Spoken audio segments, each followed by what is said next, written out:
şehirde yapılacak hizmetler için yarışılır.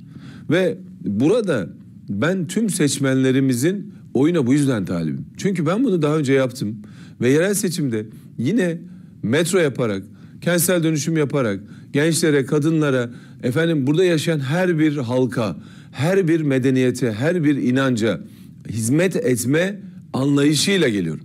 Şimdi ya bu tercihi biz sandık başında yapacağız. O yüzden yani Refah Partili seçmenimizin de, Saadet Partili seçmenimizin de, öbür tarafta Cumhuriyet Halk Partili seçmenimizin de ben oyuna talibim. O zaman tabanda ittifak gibi aslında hizmet isteyenlerin, değil mi? Belki de sandığa doğru giderken bu kararlar belki de pekişebilir. Yani bizim ittifak açısından. Türkiye pekişmesi lazım.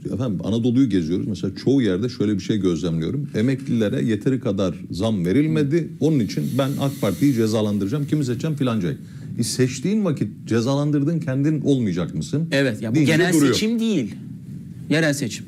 Peki bizim milletimiz feraset sahibidir.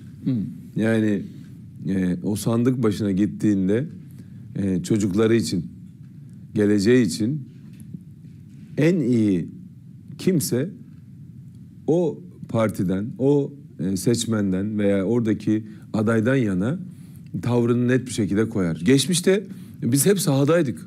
Hep milletimizin yanındaydık. En zor gününde biz milletimizi yalnız bırakmadık. Şöyle geriye dönüp baktığınızda Elazığ'da, Malatya'da, İzmir'de depremlerde biz vardık.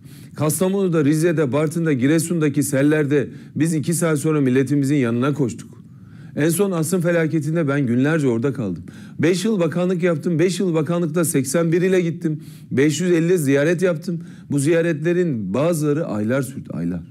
Burada siz şu cümle kullandınız ya, Sayın İmamoğlu Cumhurbaşkanı yardımcılığı için İstanbul'un dışına çıkarak birçok şehir gezerken siz aslında orada mesela bu rakamı ben hiçbir zaman unutmayacağım artık. 365 bin konut yapılıyordu diyorsunuz. Evet.